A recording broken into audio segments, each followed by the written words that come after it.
Hello friends, welcome to my YouTube channel. तो friends, आज की इस वीडियो में हम जानेंगे कंप्यूटर के बारे में कुछ महत्वपूर्ण जानकारी।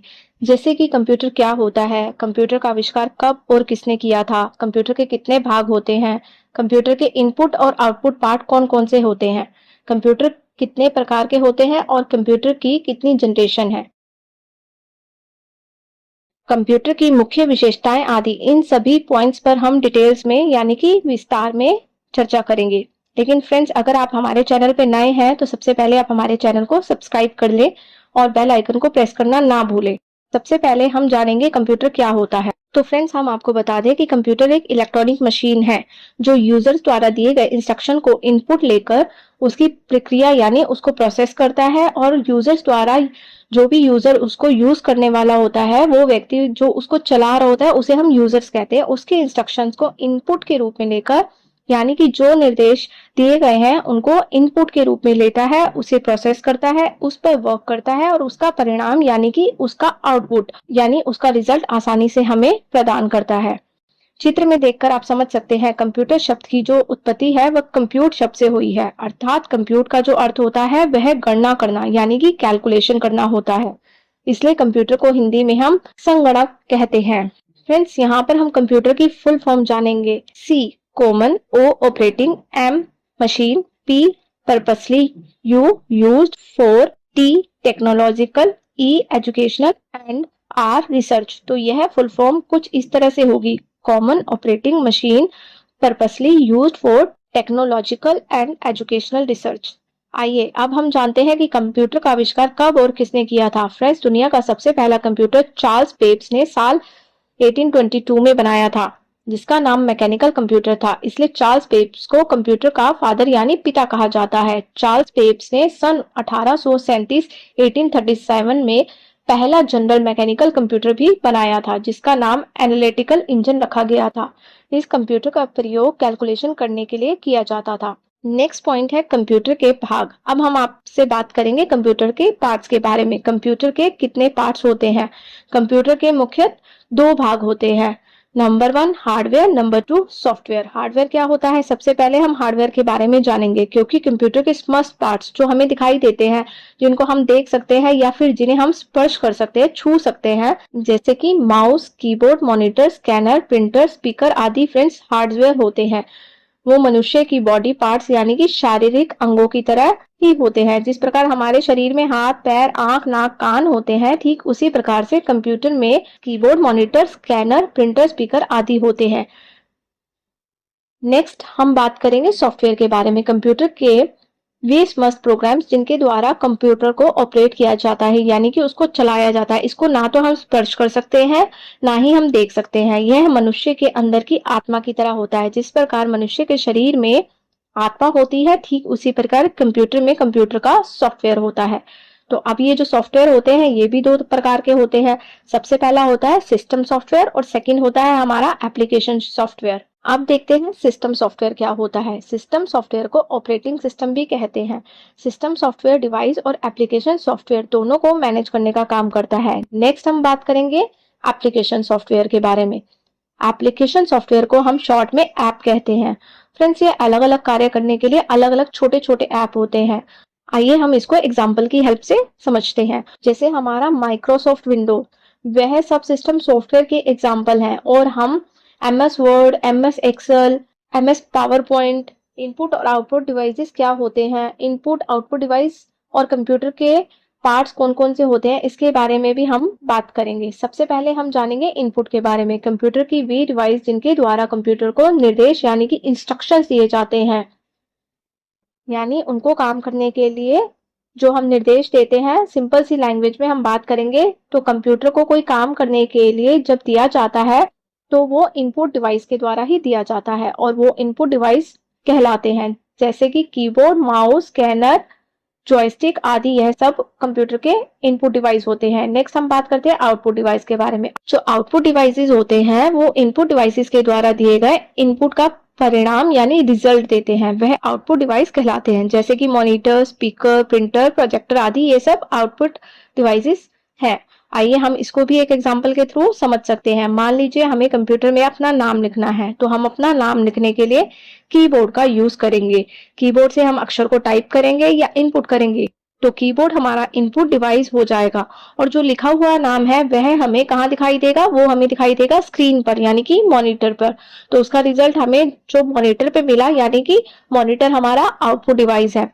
नेक्स्ट पॉइंट है हमारा कंप्यूटर कितने प्रकार का होता है। अब हम जानेंगे कंप्यूटर के टाइप्स। बेसिकली कंप्यूटर 3 प्रकार के होते हैं, analog computer, digital computer, hybrid computer. सबसे पहले हम बात करते हैं एनालॉग कंप्यूटर्स के बारे में। एनालॉग कंप्यूटर्स का इनपुट आउटपुट सिंगल रूप से होता है। इनका उपयोग भौतिक मात्राओं को मापने के लिए किया जाता है, जैसे कि example wall clock, speedometer, thermometer, यह सब एनालॉग कंप्यूटर के उदाहरण हैं। नेक्स्ट हम बात करते हैं डिजिटल कंप्यूटर की। डिजिटल कंप्यूटर बाइनरी सिस्टम पर डिपेंड होता है, यानी कि डिजिटल कंप्यूटर जो होता है वो बाइनरी सिस्टम पर आधारित है। इनका प्रयोग अर्थमेटिक ऑपरेशंस को परफॉर्म करने के लिए किया जाता है। वर्तमान समय में अधिकतर डिजिटल कंप्यूटर का उपयोग किया जाता है, जैसे कि स्मार्ट वॉच, लैपटॉप, डेस्कटॉप, यह सब डिजिटल कंप्यूटर के उदाहरण है। आइए डिजिटल और एनालॉग के बारे में बात करते हैं, इन दोनों में क्या अंतर है। हमें इसे थोड़ा सा विस्तार से जानने के लिए डिटेल में समझ लेते हैं। फ्रेंड्स, अपने साधारण घड़ी देखी होगी जो सुई के द्वारा समय को बताती है, यानी कि समय को सिग्नल के रूप में देती है। यह एक एनालॉग कंप्यूटर का उदाहरण है। आजकल की स्मार्ट घड़ी समय को डिजिट के रूप में देती है। यह एक डिजिटल कंप्यूटर का उदाहरण है। इसी प्रकार से एनालॉग थर्मामीटर और डिजिटल थर्मामीटर को हम चित्र में देखकर समझ सकते हैं। जो हमारा फर्स्ट वाला है वो हमारा डिजिटल थर्मामीटर है और जो हमारा नेक्स्ट वाला पिक्चर है वो हमारा एनालॉग थर्मामीटर है। नेक्स्ट हम बात करते हैं डिजिटल कंप्यूटर्स की। फ्रेंड्स, डिजिटल कंप्यूटर्स जो होते हैं वो 4 प्रकार के होते हैं, micro computer, mini computer, main frame computer और सुपर कंप्यूटर। माइक्रो कंप्यूटर के बारे में जानेंगे तो पहले तो माइक्रो कंप्यूटर बहुत छोटे होते हैं। माइक्रो का मतलब होता है छोटा, बहुत ही सूक्ष्म, और माइक्रो कंप्यूटर के सीपीयू में माइक्रो प्रोसेसर का उपयोग किया जाता है। यह एक सिंगल यूजर कंप्यूटर होता है, यानी कि इसको एक सिंगल पर्सन यूज कर सकता है। माइक्रो कंप्यूटर का जो प्रयोग होता है वह घरों में या छोटे व्यवसाय या पर्सनल कार्यों के लिए किया जाता है। For example laptop, desktop, tablet micro computer के उदाहरण है। नेक्स्ट है हमारा mini computer. Mini computer micro computer से थोड़े बड़े होते हैं और इनकी कार्यक्षमता यानी कि वर्किंग कैपेसिटी भी माइक्रो कंप्यूटर से थोड़ी ज्यादा होती है। इनका उपयोग बड़ी कंपनीज में एवं सरकारी ऑफिस में सर्वर के रूप में होता है। एक मल्टी यूजर कंप्यूटर होता है, यानी कि इस पे कई सारे लोग काम कर सकते हैं। इसके एग्जाम्पल है IBM का AS400 कंप्यूटर। नेक्स्ट हम बात करते हैं मेन फ्रेम कंप्यूटर के बारे में। Main frame computer micro computer से बड़े होते हैं और इनकी वर्किंग कैपेसिटी यानी कि कार्य क्षमता भी माइक्रो कंप्यूटर से अधिक होती है। इनका उपयोग बड़ी कंपनियों में सर्वर के रूप में डेटाबेस को रखने के लिए किया जाता है। मेन फ्रेम कंप्यूटर इतने बड़े होते हैं कि इन पर एक बार में हजारों लाखों लोग यूजर्स काम कर सकते हैं। नेक्स्ट बात करते हैं हम सुपर कंप्यूटर के बारे में। सुपर कंप्यूटर सभी प्रकार के अन्य कंप्यूटर से तेज महंगा कंप्यूटर होता है। सबसे पहला जो सुपर कंप्यूटर है वह है क्रे 1 और भारत का पहला सुपर कंप्यूटर है परम 8000। फ्रेंड्स, एनालॉग कंप्यूटर और डिजिटल कंप्यूटर के बाद आपका तीसरा कंप्यूटर आता है हाइब्रिड कंप्यूटर। हाइब्रिड कंप्यूटर को डिजिटल और एनालॉग दोनों प्रकार के कंप्यूटर को मिलाकर बनाया गया है, यानी कि हाइब्रिड कंप्यूटर में डिजिटल कंप्यूटर और एनालॉग कंप्यूटर दोनों प्रकार के कंप्यूटर के गुण पाए जाते हैं। हाइब्रिड कंप्यूटर का उपयोग चिकित्सा के क्षेत्र में ज्यादा किया जाता है। अगला पॉइंट है हमारा कंप्यूटर की पीढ़ियां, यानी कि हम बात करते हैं कि कंप्यूटर में जनरेशन ऑफ कंप्यूटर्स के बारे में। मोस्ट इंपॉर्टेंट पॉइंट है कंप्यूटर की जो पीढ़ियां हैं, कंप्यूटर की जो जनरेशन्स है वो कैसे समय समय पर जरूरत के हिसाब से बदलते रहे हैं। कंप्यूटर टेक्नोलॉजी में कई सारे बदलाव आ रहे हैं। इसकी बदलती कंप्यूटर टेक्नोलॉजी को ही कंप्यूटर की पीढ़ी यानी कंप्यूटर की जनरेशन का नाम दिया गया है। तो इन कंप्यूटर्स की जनरेशन को 5 भागों में डिवाइड किया गया है। फर्स्ट जनरेशन है कंप्यूटर को लगभग 1946 और 1959 के बीच में बनाया गया था। फर्स्ट जनरेशन में कंप्यूटर को कांच के बने वैक्यूम ट्यूब का इस्तेमाल करके बनाया गया। एक कंप्यूटर को बनाने में लगभग हजारों वैक्यूम ट्यूब का इस्तेमाल होता था, इसलिए ये कंप्यूटर इतने बड़े होते थे कि इनको रखने के लिए एक कमरे की आवश्यकता होती थी। नेक्स्ट हम बात करते हैं सेकंड जनरेशन, द्वितीय पीढ़ी ऑफ कंप्यूटर की। सेकंड जनरेशन ऑफ कंप्यूटर को लगभग 1956 से 1963 के बीच में बनाया गया था। इन कंप्यूटर्स में वैक्यूम की जगह ट्रांजिस्टर का इस्तेमाल किया गया था। ट्रांजिस्टर्स वैक्यूम ट्यूब से थोड़े छोटे रहते थे, जिसकी वजह से यह कंप्यूटर पहली पीढ़ी के कंप्यूटर से थोड़ा सा साइज में छोटा बना, उनके अकॉर्डिंग थोड़े साइज में छोटे हो गए और कम जगह में आसानी से रखे जा सकते थे। नेक्स्ट हम बात करते हैं तीसरी पीढ़ी यानी थर्ड जनरेशन ऑफ कंप्यूटर की।